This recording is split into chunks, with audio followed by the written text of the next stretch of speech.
Deep within the fantasy football universe, there lies undeniable hope that one will have the opportunity to achieve success within their respective fantasy league. Unfortunately, not everyone will experience that gratification. In order to develop the definitive blueprint that will ensure triumph over the opposition, it will require preparation and knowledge. This is where I, Thanos, will lend aid and provide an exceptionally valuable tool to ensure victory in fantasy football.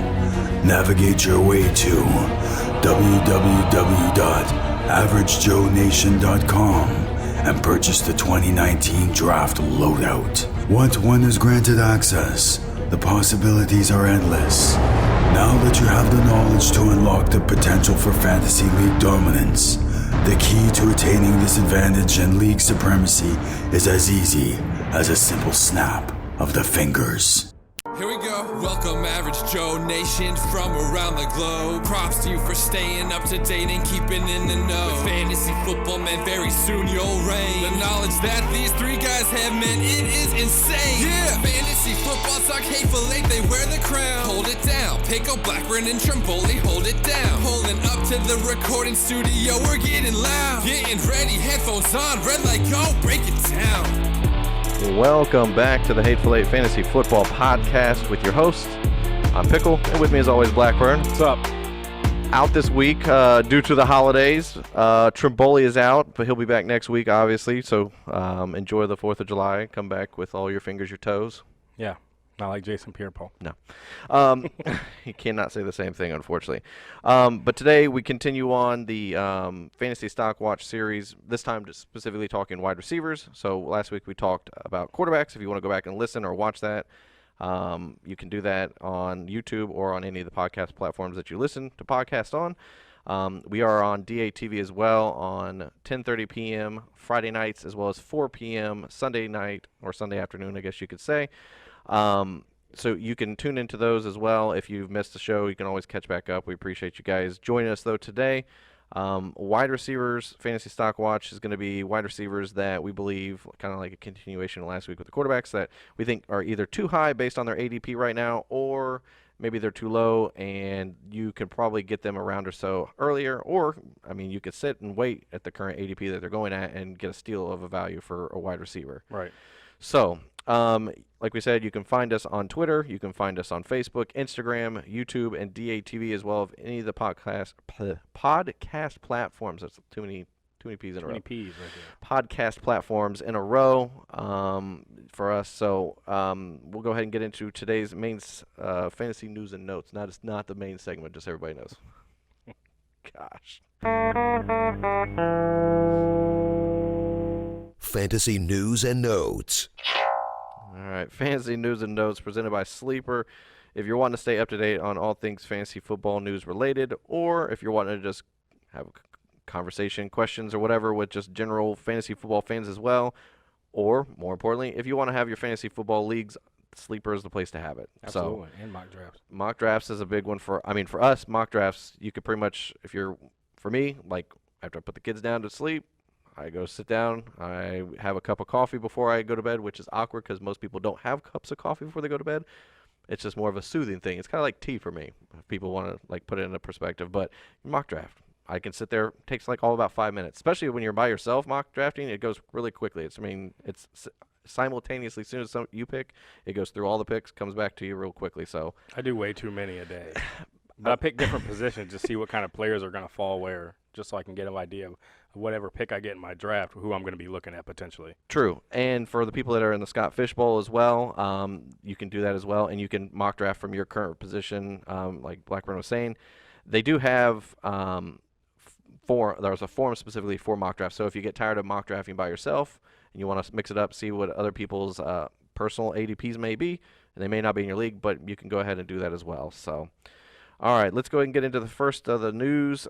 This is kind of a two-part news-wise, but Ezekiel Elliott unlikely to receive an extension this season. It sounds like a lot of the Dallas beat writers are feeling that the Dallas Cowboys are going to ride out at least for next year or this year and possibly next year to finish out his rookie contract, and they're going to tag him at the end of this year.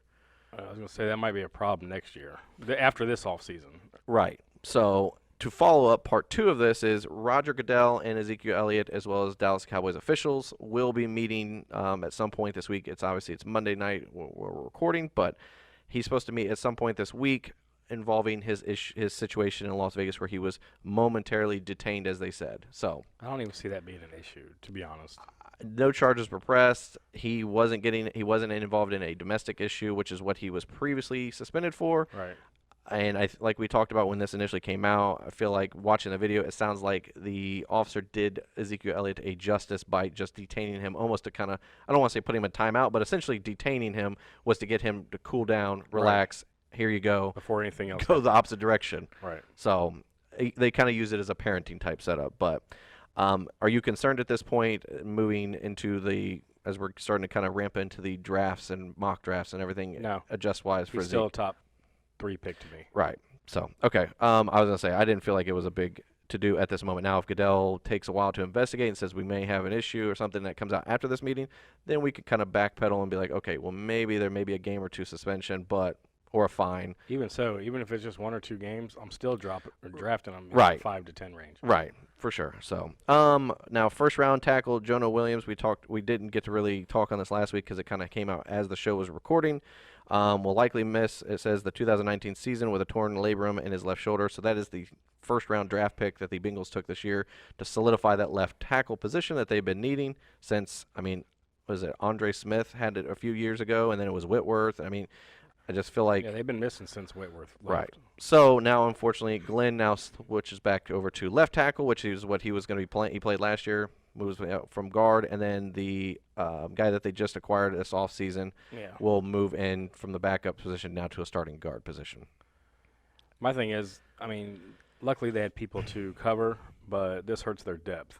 So if somebody else gets hurt on that offensive line, they're going to be hurting bad. Right. Which means Andy Dalton's going to be hurting. I was going to say, for me at this point, and I think Triboli and I think we were all on the same page after this came out, we kind of talked about it text-wise, that at the current moment, it does not affect the offensive players. Like, it does not affect Mixon. It does not affect the wide receivers, and it doesn't affect Andy Dalton yet. However, like you said, if I feel, and I think you're making a good point, that if they get hit with another injury on that offensive line, we've got an issue. And unfortunately, more than likely, if it does happen, it'll be when we've already drafted and you can't go back. Absolutely. Or you don't know it ahead enough time that you're like, okay, well, I'm not drafting Mixon at this point. I'm going to bump him down another round, or Green, Boyd, these other guys, Dalton, I'm not touching, whatever you want to do. But I just think this is it's a Band-Aid at the moment. It's a problem when the Band-Aid rips open and it becomes a gash. Absolutely. So we'll see. Now, this one was a big one for the week. Tyreek Hill has a thorough interview with the NFL. Now, this is according to Adam Schefter. He says the interview was very thorough. It says a ruling of possible discipline for Hill in retaliation to the domestic abuse allegations is expected very soon, and the Chiefs do open training camp July 26th. Hill is not yet reinstated. From everything that I'm hearing from the Kansas City beat writers, it looks like on social media that they kind of posted their own personal beliefs, or maybe their insider knowledge. They sound like that they're expecting a 4-game suspension, and they're expecting the ruling to come down in the next week or so. So that way, before training camp actually opens up, Hill will be there ready to go. But his current ADP right now is going in like the 4th. He jumped up once they kind of went into this. He's going to be back, he's not going to be out for the whole season. Right. Well, obviously, but. Yeah, so my question to you would be, if he gets suspended for 4 games, are you still taking him around that fourth round? I think you kind of have to. I think that's in the personal side, we're just talking fantasy football related ADP purposes, yes. I think 4th round is perfect for a guy I agree. who, even if you take 4 games out of his points from last year, if you want to take some out, an average, he still was a top – a top 15 wide receiver. Well, he finished number 1. Right. Well, that's my thing is he took 4 games. He's probably still in that 6 to 8 range. Right. To me, drafting a guy in the 4th round who's going to miss 4 games, we'll say at this current moment, if it's only 4 games or even less, I just think that you're getting a great opportunity for a guy who's for sure going to be a wide receiver, a low-end wide receiver 1, high-end wide receiver 2 at the worst. Right. So why wouldn't you take that? If you get him in the 4th round after you just drafted 3 really startable week 1 guys, and you just sit him on the bench for 4 weeks, then you got a guy come playoff. Within 4 weeks, first quarter of the season, he's a starter. especially in PPR formats. Right. And I just his competition is not enough to like the other wide receivers in this group are not anybody that he should be worried about taking his job. So, and then the other news that came out today was Kareem Hunt apparently was involved in a bar fight / altercation over the weekend in Cleveland. The Cleveland Browns have already spoke with him and met with him, and now they're awaiting Goodell's court to summon him essentially for some sort of meeting. I just think, to me, if you just take out the personal side of it and you look at it as a fantasy football side of everything, which is what we're going to do, to me, Nick Chubb, perfect. This literally eliminates any issues coming back 8 games or whatever amount of games he was going to be out. He's out. He's suspended 8. Right. So you're looking at 8 games. This might bump him up to 10 or 12, depending on this is a follow-up incident already. He's not even draftable at that point. Right. So to me is now that's great. Also from a from a fantasy football side, Duke Johnson becomes relevant. Absolutely. And from an NFL, like a real NFL side, Duke Johnson doesn't have to feel like he's going to get traded now because Kareem Hunt's probably going to be gone. We'll say, I'm just going to say if anything comes out of this and it finds now if he was provoked and he wasn't the problem and he was found out, sought out, whatever, and somebody swung on him and he was just defending himself, I think that's one thing. But if this was an alcohol was involved, he becomes violent, he starts swinging at people randomly, whatever you want to call it, and he's the instigator, unfortunately, I believe this could be anywhere from a 10 to a season suspension now because we just got done with this. You think Cleveland would just cut him at that point? I think so. I think if we get above, I think if we're getting into the double-digit games, I think they just cut their loss. They really don't have a whole lot invested into him. He's still on a rookie deal. And they hadn't re-signed him to any type of extension or whatever you want to call it. So I just think that they just cut their ties and move on if it goes into double-digit suspensions. Well, like you said, they got 2 very capable running backs. Right. And Chubb's on a rookie deal as well. Right. Now, this is like his third or fourth incident in the NFL. Right. He had the issue up in Putnam Bay. He had the situation at the casino or whatever it was involving that female, the video that came out, and now he's got a bar fight. I'm just saying it's just an issue after issue. Some guys just can't get out of their own way. No, and I feel bad because the guy, he's very talented. He's a talented guy. Unfortunately, between the ears, it doesn't sound like he uses that part of what he has been given in between his ears. Unfortunately, his brain is not used in the proper sense to keep himself out of trouble. He just seems to be finding trouble more often than anything else. And he had a great setup in Cleveland. He literally was going to be handed a split role and a high-powered offense. He had a great setup in Kansas City. He also, right. I'm just saying what he's looking at now. Once you make your mistake, move on from Kansas City situation, you live, you learn, and now you're sitting in Cleveland with a pretty good situation, a bunch of young players, high talented offense with a bunch of offensive-minded guys, and now you're back in the same situation. Well, we'll see what happens, but I agree. If he gets that 10 to 12 range suspension, then he could be in trouble. He could be looking for another job. Yeah, so... All right, let's go ahead get into the main segment for today, Fantasy Stock Watch. This time talking wide receivers.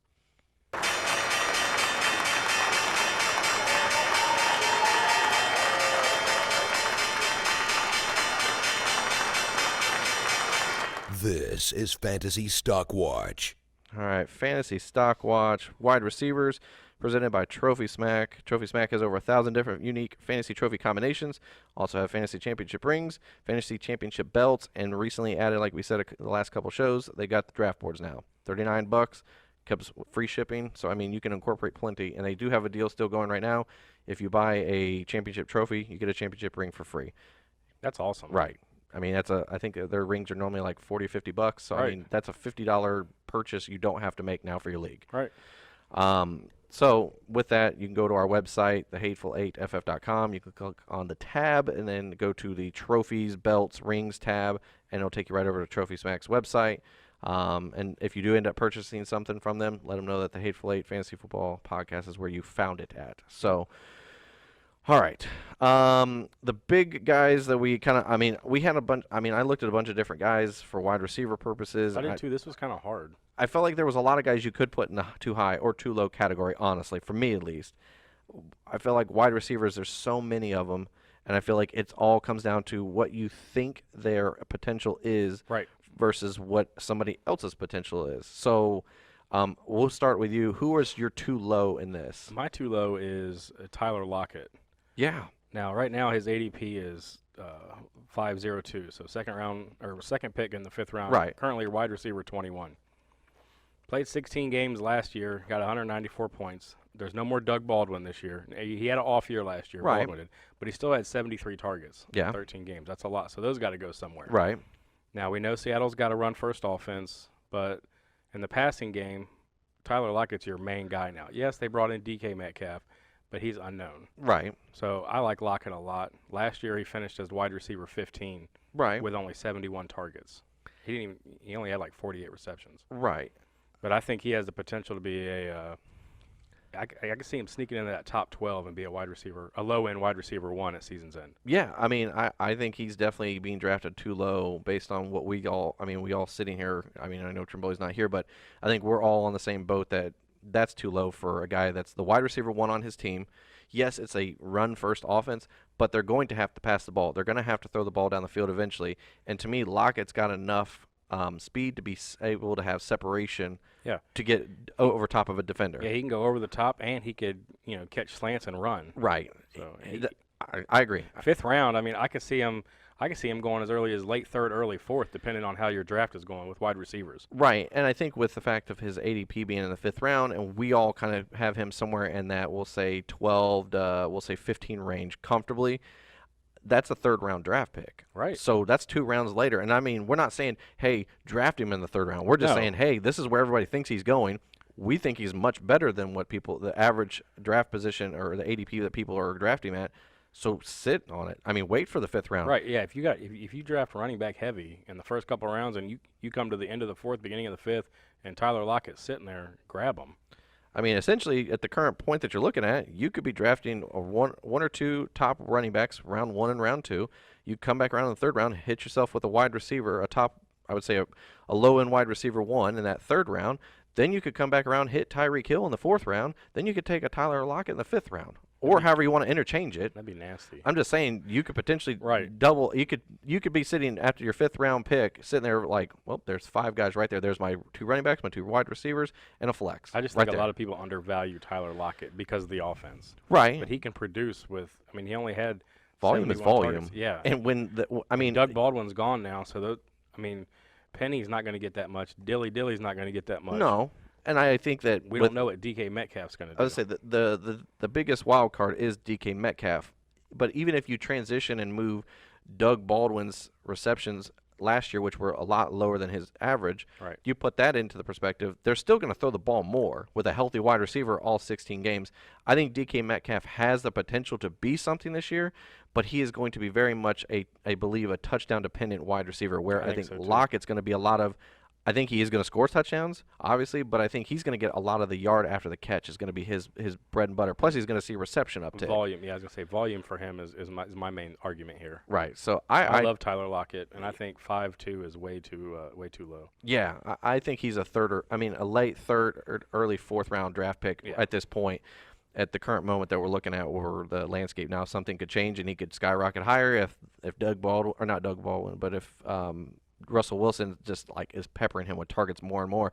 I mean, we're just banking on the fact that they're going to spread the ball around, but he's going to be the biggest reception guy out of the offense. So, now too low for me, I put Julian Edelman. I just feel like we're looking at ADP right now. He's going as the 15th wide receiver off the board, and he's going in the 4th round, into the 4th round, beginning of the 5th round. And I think we have him in that top 12. I think he's also in that top 12 range. So you're looking at another 3rd round pick, right? Plus, again, volume for me for Edelman. Yeah, I just think that we're looking at volume, and he's going to be a guy with no Gronk. And like I said, he is. In my notes that I put down, the key points were Tom Brady's friend, like BFF. There's no more Gronk. Patriots offense has become very much of a short yardage, dink and dunk wide receiver, short yardage running back screens offense. It's not down the field like it was with Randy Moss and Brandon Cooks. They're not pushing this ball down the field. No. TB12 is not pushing the ball. No, it's Julian Edelman and it's James White. Right. And now that they don't have Gronk, they really have to disperse that, I guess you want to call it, the receptions elsewhere as well. So I just think this benefits Edelman as well. Now, for me, looking at some of his stats, week 15 or week 5 to week 17 because he missed weeks 1 through 4 for the PED suspension. Edelman was the wide receiver 6 targeted wise. That's just targets wise. He was the number 6 wide receiver. If you take the games that he only played in for the year, that puts him behind Devontae Adams, Julio Jones, Hopkins, Smith-Schuster, and Antonio Brown. All those wide receivers who finished top 10 wide receiver wise last year, overall fantasy wise. Then if you do the same thing for points wise, if you take weeks 5 to week 17 with the missing of the 4 games first, Edelman finishes the wide receiver 8.5 point PPR. Mm-hmm. That's taking 4 games out. If you put the 4 games in, obviously that bumps him back because he got 4 zeros across the board. That obviously lowers his points value. He'd but be in the top 5. Right. He's still, to me, if he did this over 16 games, he's in top 7, top 8 easily for a wide receiver. And you're drafting this guy in the 4th round as a top potential like single digit wide receiver. Why wouldn't you take this guy? I'm not saying now. To me, I think he's a 3rd round wide receiver. And it's not a big jump, but I do believe a round earlier. I think he goes around that Tyler Lockett range. I think the upside for him is great in this offense. So I just don't see why people are. I mean, I've looked on social media. I looked in like the sleeper forums. A lot of people are dogging him, Well, and they're just like, saying he's old. Right. He gets injured a lot. Right. Tom Brady's not the same Tom Brady. Look, Tom Brady can still throw 8-yard ends. Yeah. 10-yard hooks. And Edelman's the guy that's going to be there. Right. And I mean, if they're in some combination using the running backs, they really don't have. Josh Gordon may or may not even play this year. We don't know. And N'Keal Harry is not a short yardage slot receiver. He is kind of like the same mold as DK Metcalf. He's a big physical wide receiver, and that's what they're going to use him as. They're going to try to probably use him more so like what they kind of use Gronk in, but they'll use it out wide. Right. And like we said, that offense is very intricate. So we don't know how good N'Keal Harry is even going to catch on to that offense. Right. And Edelman knows it. Right. And that's my first point out of the gate was that him and Tom Brady are BFFs. They've made it very clear that they're good friends, that they hang out outside of football. Their families hang out, and know that there's no Gronk. I think you can't not think that this guy is going to be elevated volume wise. I'm not saying he's going to see like 200 receptions or anything like that ridiculous wise. No, but I could see maybe 20 to 30 more receptions this season. I'm looking at targets. I would say it's for statting purposes. Got him in that 100 reception range, a little over 1,000 yards receiving yards, and 5 or 6 receiving touchdowns. And I think that's going to be a lot of the yard after the catch. I don't think he's going to be big in the red zone. I think he's going to be a lot of the short yardage, maybe like goal line throws or a lot of the short slants and things like that. And he is a wide receiver, former quarterback now. I mean, coming out of Kent State, so he knows how to. He's played quarterback pretty much all the way through college, so he can throw the ball in reverses, which could potentially get you touchdowns in that range as well. So I just think he is too. It's not like a big low. No, I get it's a round or two, but you know what? That round or two will make a difference because you pick somebody like, I don't know, Chris Carson, right? And where you could have picked Edelman. Chris Carson doesn't pan out the way everybody thinks he is. You missed out on a top potentially 10 wide receiver for a running back that's going to finish in the 20s range. Right. So you just kind of have to look at that when you're looking through your draft and kind of watching. And I mean, I'm not saying reach up and take him in the 2nd or 3rd round. We're just saying this is what we think ADP wise we think he should be at, and this is what everybody else, the consensus people wise, think this is. And get in these mock drafts, like we said, and sleeper. See what people are drafting Edelman at. If they're drafting, I was in a mock draft last night, and I saw Edelman actually drafted in the 6th round, in a 12-man half-point PPR, 6th round. Wow! I was like, you gotta be kidding me, because I came around and I was getting ready to draft him, and he was drafted literally the pick before me. I was trying to see how far I could let him slide down in the drafts, and I played the game and lost, but don't do that in your real draft. No, don't do that in your real draft. That's what mock drafts is for. That's for practice. But I'm just saying, I was seeing how far he was sliding, and he slid to the 6th. I think it was 604 or 605 pick, which is ridiculous for that guy. Yeah. I mean, if I could get Julian Edelman even in a 10-man league in the 5th or 6th round, you've got to be kidding me. I would take that every day. So, I agree. All right. Now, too high for me. I ended up picking Sammy Lame Cheetah Watkins. Yeah, unfortunately, and you can attest to this, I've actually been a big Sammy Watkins proponent for many of years. You have. Even up to last year, I really was like, this is his year. He's getting into a high-powered offense. He's going to see tons of volume potentially, and no. Well, I think the only reason his ADP is as high as it is, as high as it is right now is because of the uncertainty we have with Tyreek Hill. Right. I think once that settles down and they do make a decision, if it's Right. 2 games or whatever, Sammy Watkins will start dropping back down. Right. So at this current moment, he in a 10-man half-point PPR, he's being drafted 605 as the wide receiver 23. Wow. So he's being drafted as a wide receiver 2. Now, when looking at our projections and stats in the draft loadout, we've got him as the wide receiver 35, so which would put him in the 9th round for drafting purposes. Which is perfect. Right, and I think that's where we're going to start seeing him trend back to. So at this current moment, if you're drafting, don't draft Sammy Watkins in the 6th or 7th or 8th round. Please let him drop closely to the 9th round as possible for fantasy purposes. But I put out here, so even with Hill being suspended for potentially 4 games at this current moment was rumored-wise, Watkins is still projected out by us as the wide receiver 2 in Kansas City. Tyreek Hill is still projected as the number 1 wide receiver by the end of the year. Yeah. So I'm just saying, if he's not even projected as the wide receiver 1 on his own team with a 4-game suspension from Tyreek Hill at this current moment, and it's not close. That's the thing. It's not even close point-wise. So I just think looking at some of the other wide receivers that are being drafted right around him, you've got Jarvis Landry, Mike Williams, Ridley, Tyler Boyd, and DJ Moore. Now, looking at these, immediately the 3 guys that stand out to me that I would take way over Sammy Watkins, Mike Williams, Calvin Ridley, and Tyler Boyd. Now, when you go into the Jarvis Landry, DJ Moore, I think that's when it may be a little bit closer because both of those guys could be, well, we know Landry's going to be the wide receiver, potentially 2 on that team, but DJ Moore could be the wide receiver 1, but it's in an offense that doesn't pass very often. So, I don't know. I just think that that's what we're looking at. But for me, following up with Sammy Watkins, injuries key to Sammy Watkins' problem. Now, we got foot-related issues since he came into the league. Now, when you look at his targets, he was a wide receiver 62 last year and wide receiver for targets per game, wide receiver 71 for targets for the season.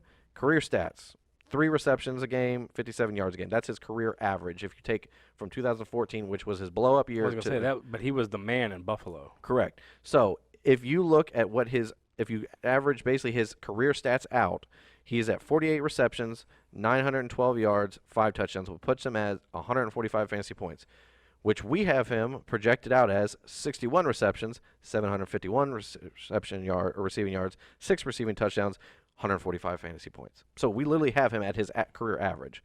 It's just we have him less yards, a little bit more receptions just because he's going to see an uptick because of Hill being gone for those first couple games. Right. But I just think that the yards are still not going to be there, and he's going to be very much touchdown dependent.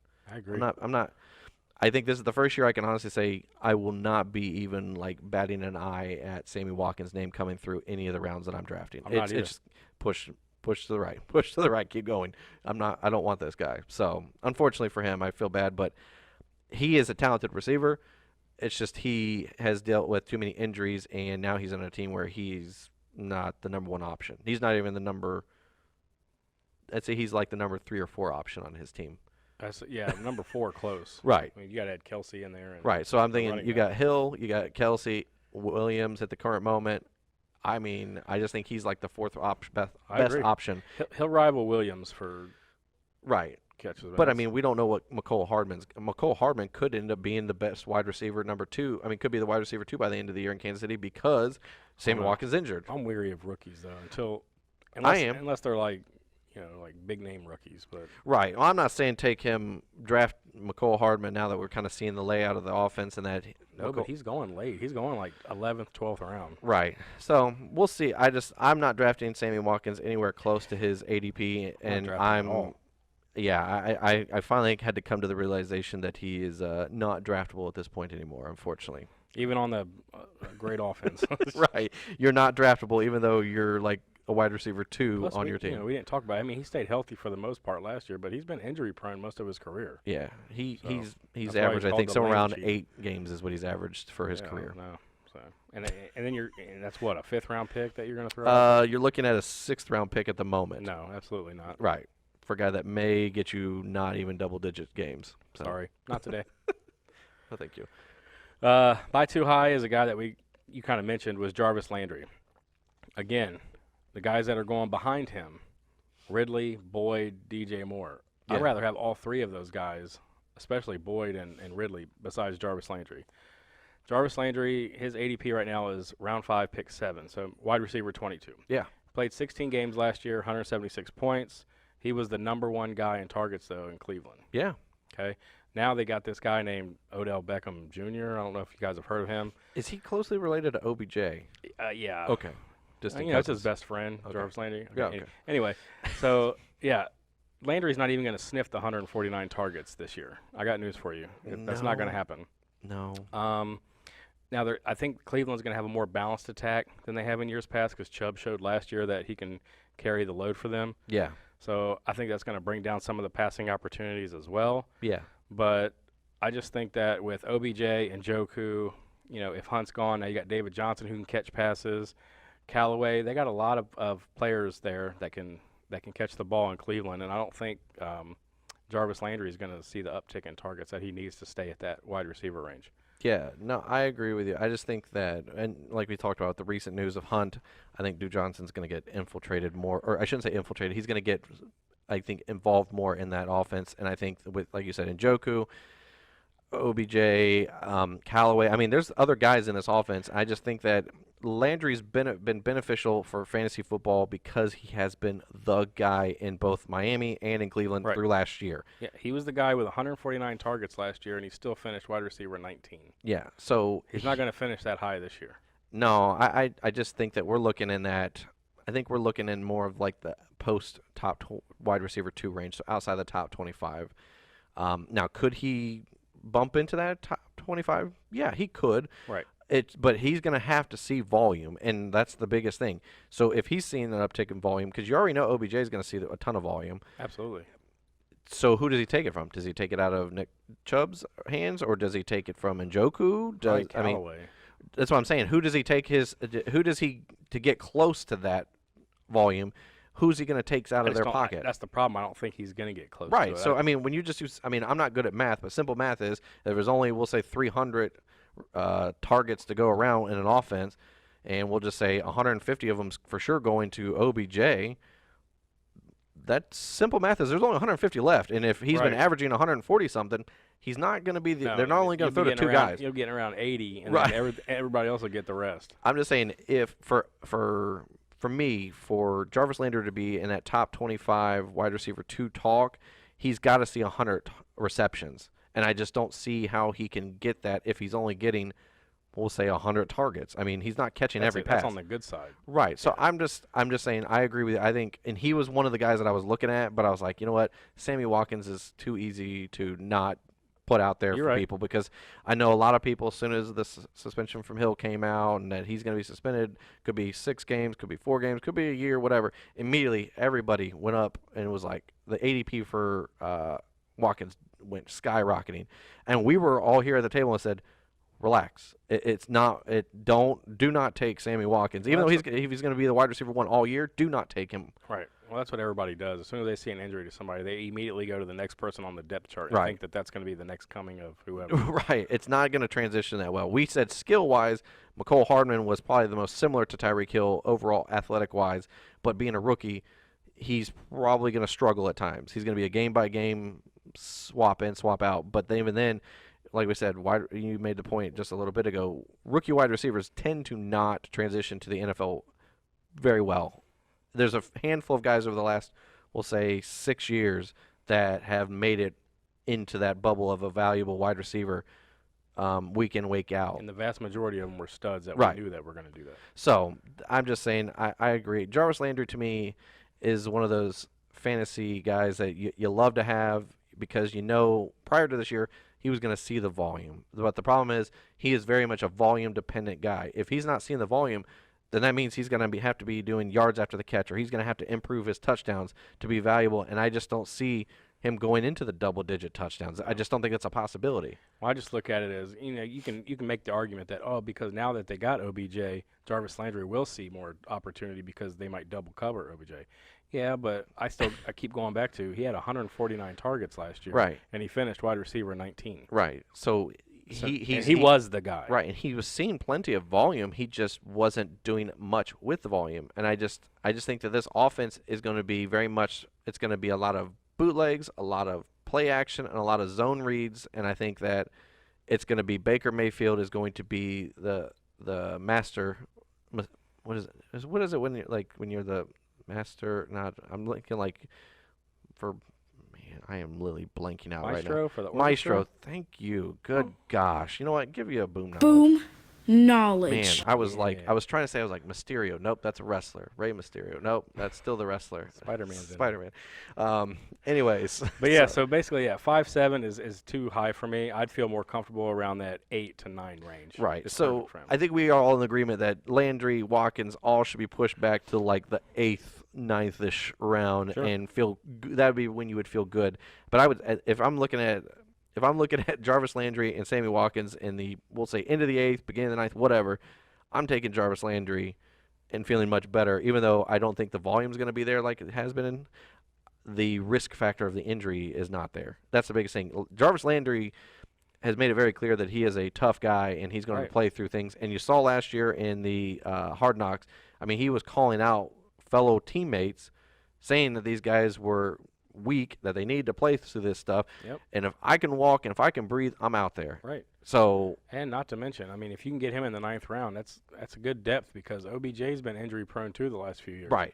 So when we're saying now, obviously, if something were to happen to Odell Beckham, then this whole talk of him not being worth anything immediately goes out, and I think that bumps him back into He'd be around that low end third type, high 4th round range. yeah. then. So right. So I think he moves into that 15 to 17 range, where for elite, I shouldn't say 15 to 17. He moves into that 17, 19 range, which he finished in that wide receiver 19 last year. So I think the offense is better than it was last year, but I do think that if Odell Beckham gets hurt and he goes down, Jarvis Landry is going to slide into the 1 spot, but I don't think he's going to be a No. top 12 wide receiver like OBJ's ceiling is. No, I So don't either. that's just personally my Plus, I mean, you got Ridley and Boyd and DJ. I like DJ Moore is very underrated right now, but Ridley and Boyd, I love Boyd right now. And his Yeah. ADP is still 6th round. Right. Mike Williams, I think, is a valuable guy, and he's going that 6th round as well. Like I said, Calvin Ridley's in that range. I just think that all three of these wide receivers, Williams, Ridley, and Boyd, I think are going to have a better opportunity and more opportunity for volume as well as putting points on the board than Jarvis Landry or Watkins. Absolutely. And I think DJ Moore, the only thing that's hindering DJ Moore is not him by any means because I think he is Cam. a talented. It's Cam Newton and that offense. If they are going to be truly balanced or run heavy, then that negates any value for DJ Moore or Curtis Samuel because then I feel like only really one of them can be valuable. Now, if they go to more of a pass heavy or balanced offense, but leans more towards wide receiver passing wise, I think then DJ Moore and Curtis Samuel can both be valuable. But I just don't know if Cam Newton's offense can carry of 2 wide receivers, not including Christian McCaffrey, who's going to be the number 1 wide receiver fantasy-wise if we're talking. Well, he's the only Panther that I would remotely even look at their ADP right now. Oh, yeah. That's McCaffrey. I'm not comfortable with any other Carolina Panther right now. No, I mean, there's too many questions with the tight ends as to whether Olsen is even healthy, ready to go. Supposedly he is.